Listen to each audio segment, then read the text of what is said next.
अस्सलाम वालेकुम नाज़रीन, आप देख रहे हैं एमएनटी न्यूज़।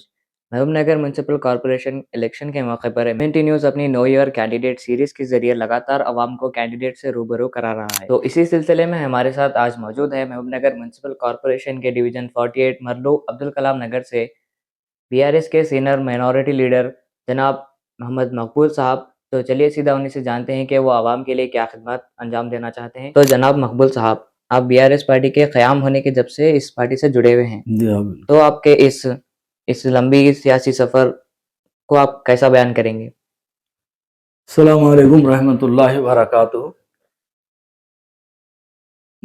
मैं 2001 से पार्टी में हूँ अल्हम्दुलिल्लाह, क्योंकि हम पहले तेलुगु देशम में थे, बाद में हम टीआरएस ज्वाइन करे, क्योंकि आंध्र प्रदेश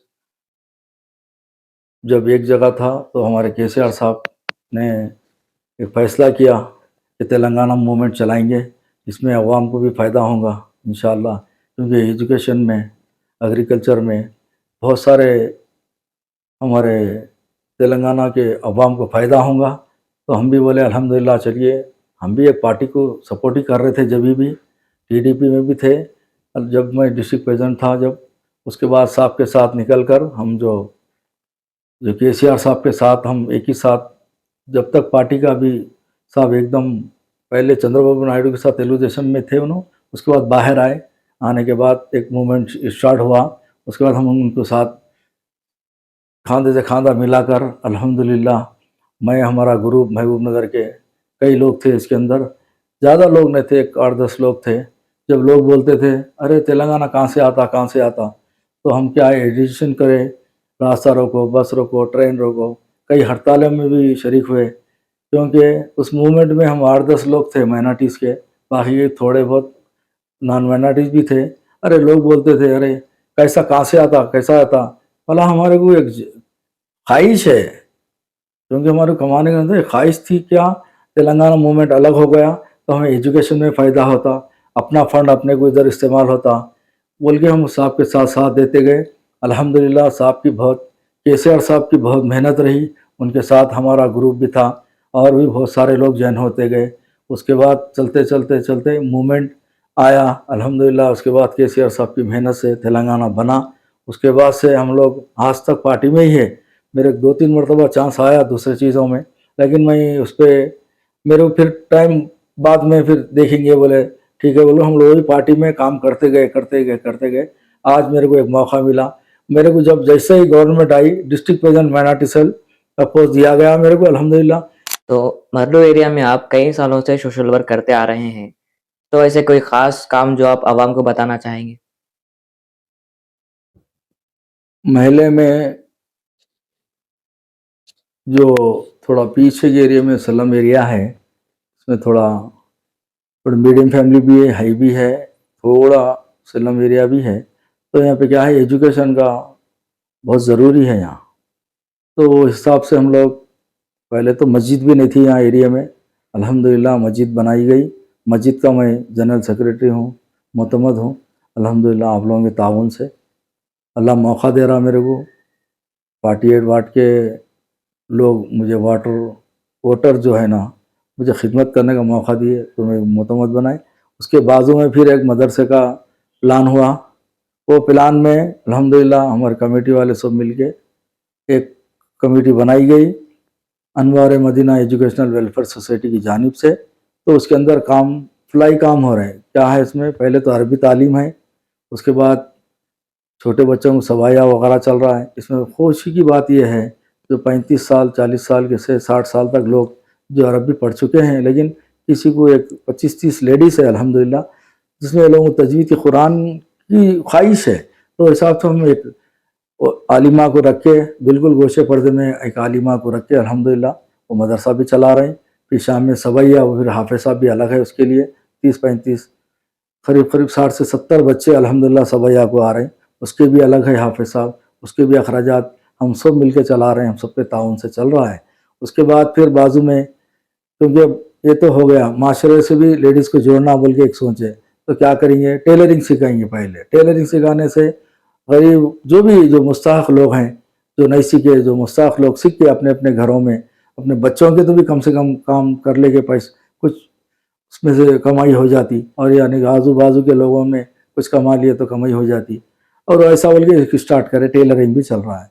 कंप्यूटर में क्या है, कोई भी बड़े अच्छे डिग्री करने वाले भी हैं, उसमें कंप्यूटर तो बाहर जाने से पर मंथ 1500-2000 रुपये खर्च जा रहा है। तो उसके से हम कंप्यूटर का भी प्लान करके कंप्यूटर सवारा ला के उसमें कंप्यूटर भी फ्री कोचिंग सिखा रहे हैं। उसमें क्या सिखा रहे हैं बोले, MS ऑफिस है, टैली है, और बहुत सारे उसमें सेक्शन चला रहे हैं अल्हम्दुलिल्लाह।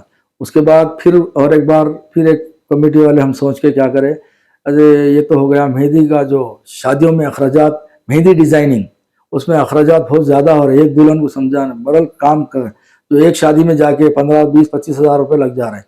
तो इसके वजह से हमारे गरीब बहनों को, जो भी सीखने वाले ख्वाहिशमंद, वो लोगों को अगर हम सिखा दिए तो वो लोग भी अपने घरों में रह के, गोशे पर्दे में रह के, वो लोग भी आसानी से सीख के उन्होंने भी अपना रोजगार चला सकते हैं।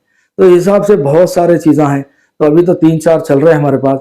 नेक्स्ट टाइम क्या है, फर्स्ट फ्लोर पड़ चुका है, फिर इंशाल्लाह एक 4 हाल उसमें डाल के, और भी नेक्स्ट इंशाल्लाह उसमें लेडीज़ के और भी बहुत सारे हैं, फिर उसमें जेंट्स के भी इंशाल्लाह वो भी अलग अलग कोर्सेज चलाएंगे।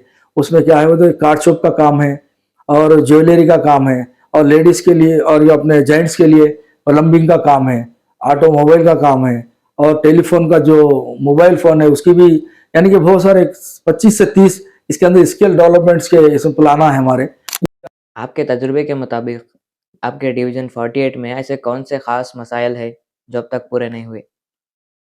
इसमें जो लास्ट गवर्नमेंट थी हमारी BRS की, वो हुकूमत में जो सैंक्शन हुए थे रोड्स वगैरह, वो थोड़े बहुत अब नई गवर्नमेंट आने के बाद तो रोड़ा वगैरह थोड़ा पड़ गए हैं। और भी बहुत सारे मसाइल हैं, क्योंकि वो हमारी गवर्नमेंट में सैंक्शन हुए से थे, फिर वो लोग आके ये कांग्रेसी गवर्नमेंट में काम हुआ। हमारे अनंत रेड्डी साहब पूरे रोड़ा तो दला दिए हैं, जो हमारे BRS पार्टी के हैं, पहले काउंसलर थे उन्होंने, अल्हम्दुलिल्लाह उन्होंने तो दला दिए। और भी बहुत सारे मसाइल क्या है, रोडों का है, अंडरग्राउंड ड्रेनेज का है, और फिर स्ट्रीट लाइट्स का है, बहुत सारे भी साफ़ सफाई का मसला है। अब्दुल कलाम नगर इतना बड़ा एरिया है अल्हम्दुलिल्लाह, इसमें तकरीबन तो पड़े हैं लाइट्स वगैरह। अभी थोड़ा काम क्या बाकी है, MS लाइट होना है, क्योंकि एम्प्लॉय कॉलोनी की तरफ भी होने का है, अपना उमर फारूक की तरफ भी होने का है, उमर फारूक का जो मस्जिद का एरिया है वहाँ भी होने का है, और अब्दुल कलाम नगर में 1-2 जगह और डालने का है, और एम्प्लॉय कॉलोनी की तरफ भी डालने का है अल्हम्दुलिल्लाह। जब मैं जीतने के बाद मैं इंशाल्लाह उसको भी पूरा करूँगा। तो जैसा कि आप बताएँ कि आप इतने मसाइल हैं, तो इन मसाइल को हल करने के लिए आपका कोई ख़ास प्लान है? मेरा प्लान क्या है, ये जो डेवलपमेंट्स करने का है, इसके बजट के लिए, क्योंकि हम अब तक तो हमारी गवर्नमेंट नहीं थी, इससे पहले गवर्नमेंट थी, रोड वगैरह कंप्लीट हो चुके हैं। अभी भी जितने भी काम हैं बचे हुए हैं, उसके बाद इंशाल्लाह अगर मुझे मौका दिया गया, अगर 48 वार्ड से डिवीज़न से मैं जीत गया, म्यूनसिपल काउंसिल में हम लोग, हमारे को तरीक़े है बजट कैसा लाना, किससे लाना, कैसा काम कराना हमारे को है। हम इंशाल्लाह ताला, मेरे को जीत होने के बाद मैं इंशाल्लाह ज़्यादा से ज़्यादा डेवलप करूँगा इंशाल्लाह। और ये डेवलप में भी वाटर प्लांट भी हो रहा है, जो अपने को पीने के पानी के जो जो भी चल रहा है, जो आ रहा है रावण पहाड़ से, उसको भी हम क्या करेंगे इंशाल्लाह, लोगों की सेहत के हिसाब से हम लोग वाटर प्लांट हम भी लगाएंगे इसके अंदर, हर गली में एक एक लगाएंगे इंशाल्लाह। टोटल 48 वार्ड में कम से कम 6 से 7 वाटर प्लांट मैं इंशाल्लाह लगाऊंगा, क्योंकि ये मेरे को आइडिया है। हम बहरहाल किसी ना किसी तरीके से हम बजट यहाँ लाएंगे, क्योंकि आने वाली गवर्नमेंट भी हमारी है इंशाल्लाह, हमें यकीन है। क्योंकि कई लोग बोल रहे हैं तुम्हारी गवर्नमेंट अच्छी थी बोल के तारीफ़ कर रहे हैं। ठीक है, मेरे को यहाँ नेक्स्ट टाइम मौका दीजिए KCR साहब को, उसके बाद हम इंशाल्लाह गवर्नमेंट आई तो और मैं ज़्यादा से ज़्यादा 48 वार्ड को डेवलप करूँगा इंशाल्लाह। भल्लू डिवीज़न 48 में तालीम, हेल्थ और सोशल वेलफेयर के लिए आप कौन से नए इनिशिएटिव्स लाना चाहेंगे? इंशाल्लाह आगे अगर मुझे मौका दिया गया तो ये थोड़ा सेलम एरिया भी है, क्योंकि हॉस्पिटलों को जाना बोले तो लोगों को मुश्किल होती है रात। यहाँ पे इंशाल्लाह एक अगर मेरे को मौका दिया गया तो मैं जीत के एक हेल्थ कम्युनिटी हॉल बना के हेल्थ सेंटर भी इंशाल्लाह स्टार्ट करूँगा, क्योंकि ये गवर्नमेंट के क़ानून में भी है, हर महल्ले में एक हेल्थ सेंटर रहना बोल के। तो बहरहाल नहीं हुआ, इंशाल्लाह मैं जीतने के बाद कैसा लाना है मेरे को आइडिया है। नेक्स्ट टाइम मेरे को मौका दिया गया तो मैं इंशाल्लाह एक कम्युनिटी हॉल बना के उसमें हेल्थ सेंटर भी मैं क़ायम कराऊँगा इंशाल्लाह। और आगे भी इंशाल्लाह स्कूल है यहाँ पे, ऑलरेडी एक उर्दू मीडियम स्कूल चल रहा है, उसके अंदर बहुत खस्ता हालत है। मैं इंशाल्लाह उसको भी डबल मंजिल डाल के उसको भी एजुकेशन के लिए उसको भी ज़्यादा से ज़्यादा फंडिंग ला के मैं मदरसे को भी अच्छा डेवलप करूँगा इंशाल्लाह। और आगे आंगनवाड़ी को भी ज़्यादा से ज़्यादा डेवलप करना है, क्योंकि यहाँ पे क्या है, गरीब गुरबा ज़्यादा रहते हैं, स्लम एरिया है, क्योंकि लोग आंगनवाड़ी से बहुत सारे फ़ायदे होते हैं। इंशाल्लाह आंगनवाड़ी भी हम यहाँ इंशाल्लाह लाने की कोशिश करेंगे जल्द से जल्द। इंशाल्लाह मेरी ख्वाहिश है दिली, मैं लोगों को खिदमत करने के लिए आया हूँ, कोई कमाने के लिए नहीं आया, क्योंकि मेरे को अल्लाह ताला का फ़ज़ल है, मेरे को बहुत वेल सेट हूँ अल्हम्दुलिल्लाह। मेरे को कोई, मैं लोगों को एक अच्छी हालत में देखना चाह रहा हूँ, जैसा केसीआर साहब अच्छी हालत में देखना बोल के जो एजुकेशन स्टार्ट करे, कि जो अपने को रेजिडेंशियल स्कूल आए, गरीब बच्चे कहाँ जा रहे थे बोलिए, 1000 2000 3000 फीस नहीं दे सकते थे, आज 1,25,000 रुपये दे के वो लोगों को रेजिडेंशियल स्कूल कायम किए हैं। तो वो हिसाब से उन्होंने भी अल्हम्दुलिल्लाह, तो ये पार्टी के जितने भी लोग हैं, गरीब गुरबा की, गरीब से गरीब लोगों की, ये लोग खिदमत जज्बा है ये लोगों में। हमारे टीआरएस ग्रुप में, पूरे ग्रुप में जज्बे के साथ हम काम कर रहे हैं। आगे इंशाअल्लाह ताला मैं बहुत सारे काम करूँगा इंशाअल्लाह। अब आखिर में आपके डिवीजन 48 से वोटर्स के लिए आपका आखिरी पैगाम क्या होगा? मैं हमारे 48 डिवीज़न के वोटर्स है, मैं उनसे अदबन गुजारिश करता हूँ, क्योंकि लास्ट मौका भी दिए थे मुझे, कुछ रेबल लोग डालने से मुझे 100 चिल्लर से वोट हारना पड़ा, लेकिन मैं हिम्मत नहीं हारा, क्योंकि हमारे श्रीनिवास गौड़ साहब जो एमएलए हैं, जो मंत्री थे पहले, अभी साबिक़ा में, मुझे बोले अब तो ये कारपोरेटर जीत के लाइए, उसके बाद आपको हम कारपोरेशन में इंशाल्लाह स्टेट में पोस्ट दिलाएंगे। और मैं अगर अभी तो इंशाल्लाह इसमें हमारे अहलिया को ठहरा करा हूँ, इंशाल्लाह अगर इन काउंसिल में चले गए, इनसे भी डेवलप होगा। अगर मैं स्टेट में, मेरे को अगर पोस्ट दिया गया, तो वहाँ के भी फंड से लाके यहाँ डिवीज़न में, क्या पूरे तेलंगाना को मैं इंशाल्लाह अच्छे से अच्छा काम करके बताऊँगा। और ये वार्ड में जितने भी मसाइल है इंशाल्लाह मैं पूरा करने की कोशिश करूँगा, क्योंकि मेडिकल का मेन, इसके अंदर मेडिकल का दवाखानों के बिलों बहुत ज़्यादा हो जा रहे प्राइवेट में, तो इसके वजह से हम लोग गवर्नमेंट से जो फंडिंग, वो जो अपने एलसी वगैरह है, जो भी रियम्बर्समेंट है, मैं उससे पहले भी बहुत काम करा टीआरएस की गवर्नमेंट में। मैं इंशाल्लाह, मुझे मौका दिया तो आगे भी बहुत काम करूँगा इंशाल्लाह। और मैं वोटरों से बार बार यही गुजारिश कर रहा हूँ, क्योंकि मुझे एक मौका दिया गया है, इसको नज़रअंदाज मत कीजिए, क्योंकि मुझे मौका दिए हैं आप लोगों के वोटों से जीत के।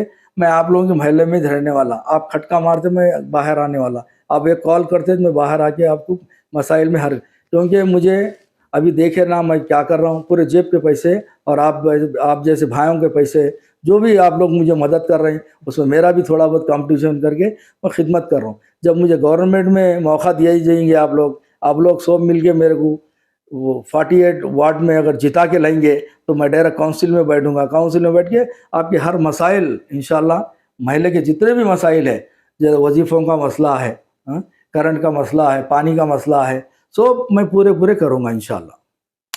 तो ये थे हमारे महबूबनगर म्युनिसिपल कॉर्पोरेशन के डिवीज़न 48 से मोहम्मद मकबूल साहब, जो कि बीआरएस के उम्मीदवार हैं। उन्होंने अवाम के सामने अपनी बात रखी। ऐसे ही और ख़ास इंटरव्यूज़ के लिए देखते रहिए एमएनटी न्यूज़, महबूबनगर की आवाज़। अस्सलाम वालेकुम।